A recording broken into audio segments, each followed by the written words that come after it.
Hello दोस्तों, स्वागत है आप सभी का यश कहानी 369 में। आज की कहानी है सच्चा सुख, पारिवारिक कहानी। तो चलिए शुरू करते हैं। सुनिए, आज माँ से फोन पर बात हुई थी। वह बीमार सी लग रही थी और मुझे याद कर रही थी। कह रही थी एक बार आ जाओ, बच्चों की छुट्टियाँ भी हैं और फिर 2 साल हो गए हैं मुझे मायके भी गए हुए। अगर आप कहें तो हो आऊँ कुछ दिनों के लिए मैं।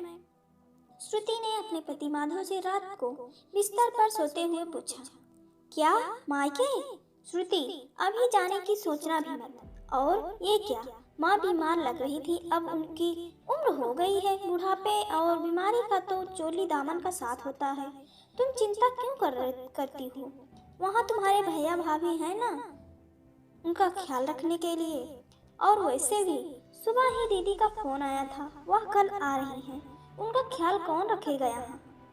यहाँ का काम काज कौन देखेगा? और तुम नहीं रहोगी तो उन्हें बुरा नहीं लगेगा? तुम्हारे जाने का फिर कभी देखेंगे। कहते हुए माधव दूसरी तरफ करवट बदल कर सो गया। दीदी आ रही हैं, अच्छी बात है, मगर क्या इसके लिए मुझे माँ बाबूजी से मिलने का कोई हक नहीं रहता? क्या एक बहू केवल दूसरों की तीमारदारी के लिए होती है? क्या एक बहू केवल नौकरानी भर ही होती है? ये सोचते हुए श्रुति की आंख भर आई, मगर वह चुपचाप भीगी हुई पलकों को साफ करते हुए सोने नामक कोशिश करने लगी। अगले दिन दीदी आ गई। सब उनके स्वागत में लग गए। पूरा घर श्रुति के बनाए पकवानों की खुशबू से महक रहा था।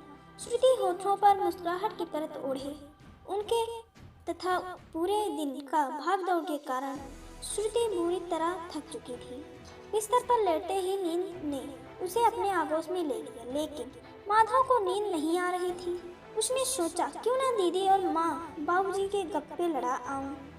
वो जैसे ही माँ बाबूजी के कमरे के पास पहुंचा, खिड़की से उसने देखा कि दीदी माँ की गोद में सर रखकर सोई हुई थी और वह कह रही थी कि माँ बाबूजी, आज कितने दिनों बाद आपकी गोद में लेटकर सुकून मिल रहा है। मेरा शरीर भले ही वहाँ रहता है, लेकिन मन हमेशा आप दोनों के पास होता है। माँ, बेटियाँ घर की चौखट लांघती हैं एक नई दुनिया बसाने के लिए, लेकिन अपना दिल तो वो मायके में ही छोड़ जाती हैं, जिसमें माता पिता के लिए चिंता और प्यार भरा होता है। वहाँ तो बस सुबह से रात तक कामों में उलझे हुए रहो, यही आकर कुछ सुकून देने वाले पल मिलते हैं। सही कहा बिटिया। माँ बाप दिल पर पत्थर रखकर अपने कलेजे के टुकड़े को विदा करते हैं। तू मिलने आ गई, मेरा और तेरे बाबूजी दोनों का दिल खुशियों से भर गया। दीदी और माँ बाबूजी की बातें माधव के दिमाग में लगातार घूमने लगी। वह सोचने पर मजबूर हो गया। श्रुति, उसकी पत्नी, वो भी तो किसी की बेटी ही है। उसके माँ बाबूजी भी तो उसे देखने के लिए ऐसे ही तड़पते होंगे। उसका मन भी तो माँ पिताजी से मिलने के लिए तरसता होगा, जैसे दीदी का है। उसका मन आत्मग्लानि से भर उठा। सुबह होते ही वो माँ और दीदी के पास पहुंचा और श्रुति के मायके जाने की बात बता दी। क्या श्रुति बहू मायके जा रही है? लेकिन बेटा, तुम्हारी दीदी आई हुई है और फिर घर का काम वो कौन करेगा? माँ, इसीलिए तो 2 दिन बाद की टिकट करवाई है। 2 दिन दीदी के साथ रह लेगी, और रही काम की बात तो मैंने उसके लिए रमाबाई को बोल दिया है, वो कर लेगी। और यहाँ हम सब भी तो हैं, कुछ हम लोग भी एक दूसरे का हाथ बटा लेंगे, क्यों दीदी? दीदी बोली, बिल्कुल सही है माधव। श्रुति को भी कुछ दिनों के लिए अपने मम्मी पापा के साथ वक्त बिताने का मौका मिलना चाहिए, जैसे मुझे मिला है। दुनिया की हर बेटी इन दिनों के लिए तरसती है, तड़पती है।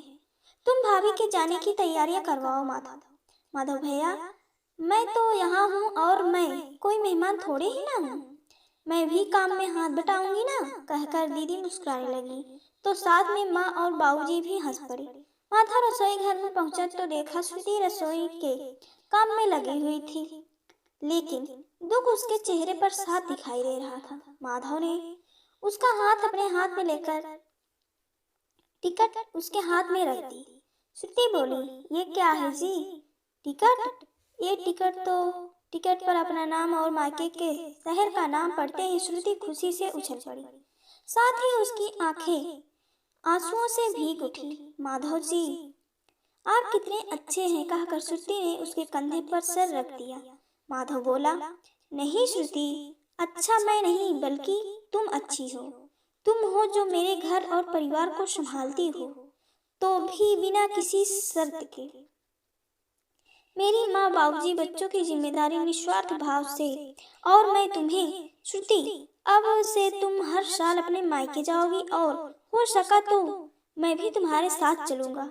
आखिर तुम्हारे माँ बाबूजी मेरे भी तो माँ बाबूजी हैं, है ना?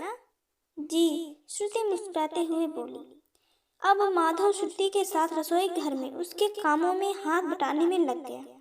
वो आज बेहद खुश था। उसने आज अपनी पत्नी को वो सच्चा सुख जो दिया था, जिसकी आस हर पत्नी अपने पति से करती है।